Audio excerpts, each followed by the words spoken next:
In my opinion, One Piece is the greatest story ever written. It's just something about the story, world building, characters, and so much more that just make it peak. And for the longest time, I've had this thought in the back of my mind that's made me think, to show how much I love the show, I should make some series where I review it or something like that. And then a year later, I saw this video from Isame where he overanalyzed Naruto. So then I put two and two together and decided to do this with my favorite show, One Piece. Now that led me to where I am today, where I will be overanalyzing all of One Piece starting from episode 1 and whatever the last episode is. But without further ado, let's begin. Editing me here, and I forgot to mention that I was 100% inspired by overanalyzing Naruto and overanalyzing Avatar for the idea of this video. And I only learned after editing like 70% of this video that someone else called Overanalyzing One Piece has already made a video like this. But I'll try my best to make my video completely different to theirs, and all of their channels will be linked in the description. Okay, so now let's actually begin. I'm Luffy, the man who's gonna be king of the pirates! The title is exactly as it sounds. His name is Monkey D. Luffy, and he's gonna be the king of the pirates. My only issue is how Luffy survived in this barrel, because there is no way that the barrel did not leak after being in the middle of the ocean for who knows how long. I'm not some kind of barrel expert, so someone told me in the comments if it's even possible to survive in there, and that's not even counting how much oxygen Luffy needs. God, why am I yelling about survivability in a barrel in an anime? Now I get why people think I'm weird. Anyways, on to more yelling about One Piece! Of course not. My ship is much too sturdy and too heavy to be affected by such a measly whirl. Nice to see this one dude talk about the whirlpool. It's little details like this that just make me love One Piece. Sure, many people, including myself, have missed this one line from this random guy, but for those of you who noticed it, it must make the show feel so much more alive, with the characters actually having other things going on in their lives that don't involve the main characters. Also, it's cool to see Nami be here when she isn't even introduced into Orange Town. It adds on to the idea that the One Piece world is still moving, even when Luffy isn't the main focus for everyone. Also, for like the 4 people who didn't know, Nami wasn't actually shown until Orange Town in the manga. I personally think it was a better choice to show Nami earlier, so the viewer would want to find out more about her, and this probably even got some people to continue watching the show.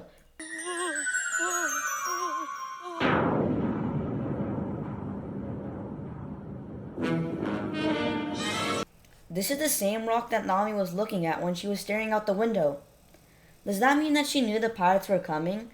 And if so, why didn't she try to warn anyone on the boat? Also, the Jolly Roger on Alvida's ship is the only one I can think of where the skull is facing sideways. Captain, we've got pirates! What? People, please stay. Am I the only one who thinks that the captain kinda looks like Genzo? They look pretty different, but I don't know, something kinda reminds me of him.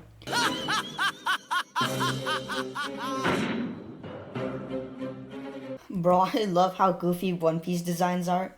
Like, what other show are you gonna find a kid with pink hair, some dude built like a Viking, this one 1970s looking guy, and I don't even know where to get started with Alvida. And that's also added on with these 2 normal looking guys to complete the gang. Overall, good variety of designs by Oda. Kobe! What are you doing? I'm not real good at this stuff. You're telling me. Maybe it's because you're too busy back-talking me all the time. Oh no! Not the club! Anything but the club! This is the first time we really get to see what Kobe's like, and it's already showing that he's a wimp and a scaredy cat. A lot of people don't like Kobe's character at the start of the series and say he's the reason they quit the show, but I don't really get it.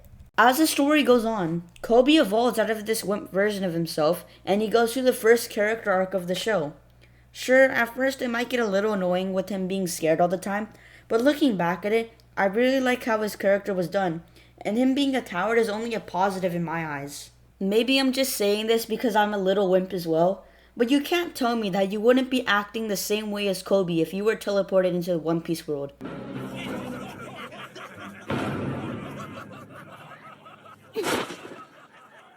Why did Nami have this on underneath her dress?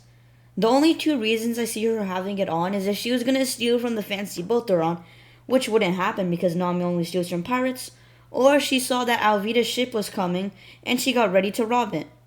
This also adds on to my headcanon that Nami knew Alvida's ship was coming.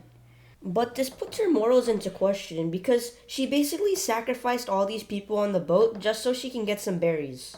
I slept so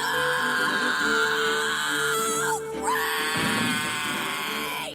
We finally get introduced to Luffy, and I think this is one of the few shows I've watched where the main character wasn't like the first person introduced in the story.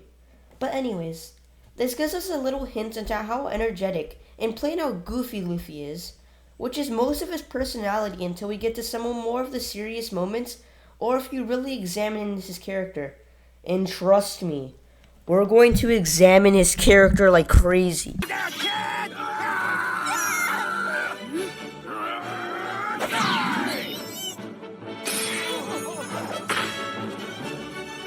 This is the first glimpse we get into how strong Luffy really is. And I know a lot of people probably glanced over this scene, but most scenes always give little clues and are full on big moments to expand the world and the characters. This isn't even something I just love about One Piece only. This applies to a lot of shonen in general. It's a gold mine! Food! Who knows? More Luffy personality. Luffy likes food and he eats it all the time. Also, yes, I will literally do this with every little detail and personality trait I can find. But to not bore you guys out, I will only do this for the crew and really important characters down the line. Hate it, then leave. Are you kidding? I can't do that. No way, nah, not a chance. Just the thought of Alvina finding me scares me so bad I want to throw up. You're a moron and a coward. I hate people like you. Okay, a lot to say here. First of all, more of Kobe being a coward, but more importantly, this scene gives us some of Luffy's values. He values bravery and courage, so it makes sense why he hates Kobe for being a coward. I was debating with myself if it was better or worse that the scene was lighthearted, but Kobe gets his development later on in the arc, and in Logtown this whole no coward thing will get expanded later. And that means I get to stall more time until I have to criticize peak fiction! Yay!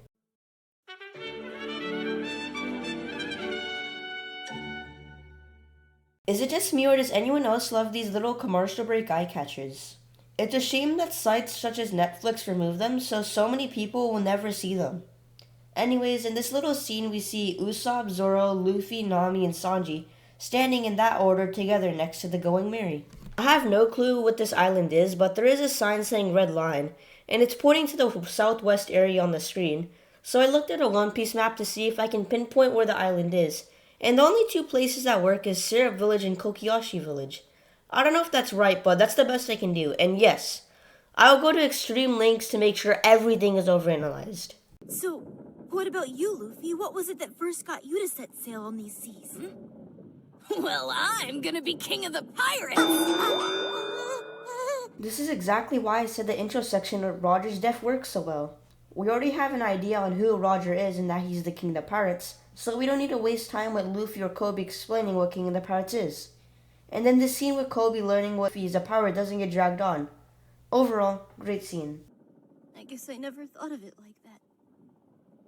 If I put my mind to it, if I'm prepared to die for it, could I do something like that? First signs of Kobe's character development! Yay! My guess is that you're not Zoro the Pirate Hunter.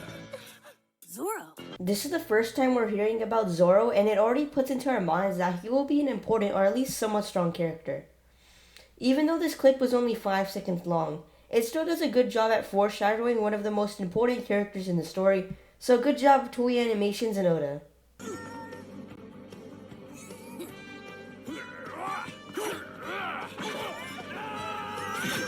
This is the first fight in the show. I have an idea where I make a video or a video series where I overanalyze all the fights in One Piece, so if you guys want me to do that, let me know in the comments, but because I'm pretty sure I'm going to do that, I won't really cover the fight at all here. So, you've eaten of the devil fruits. Yeah, I ate the gum one. This is the first time we're hearing about devil fruits, and so I don't have to show the full scene, and I already know this video is going to get like 50 copyrights. Here's the explanation that we get. Luffy ate a devil fruit, which is a fruit that gives you an ability, but takes away your ability to swim forever. And Luffy happened to eat the fruit that turns his body into rubber. He's also the first character with a devil fruit we've seen, and I'll try to keep account of how many devil fruit users show up, but I might lose track somewhere. Pirate? all by yourself on these waters? Today it's just me, but I'll find my crew tomorrow, or next week or something. Spoiler warning, skip to this time step right now. Okay, you've been warned. This scene was some really good foreshadowing. If we're not counting Luffy as one of his crew members, he has 10 crewmates. And I know some of you are like, actually, Luffy has 9 crewmates being Zoro, Nami, Usopp, Sanji, Chopper, Robin, Frankie, Brook, and Jinbei. but you're wrong. It's obvious that the 10th member is Sniper King. He literally burnt down the Ennis lobby flag and helped fight CP9. If that doesn't make him a crew member, then I don't know what will. That won't work. What? I'm rubber. This scene makes zero sense. Swords work on Luffy. The only thing that doesn't hurt him is bullets and lightning. And even if swords didn't hurt him, how in the world was his hat not get destroyed? Does the gum gum fruit also turn everything you wear into rubber? Please let me know comments. Sky's so pretty and blue out here. There is no way my man is not dead. No offense, but Alvida weighs at least 300 pounds. And he's in the middle of the ocean. So either he broke all his bones and drowned, or just got destroyed by the force of Alvida falling on him. 1 like equals 1 RIP for bro.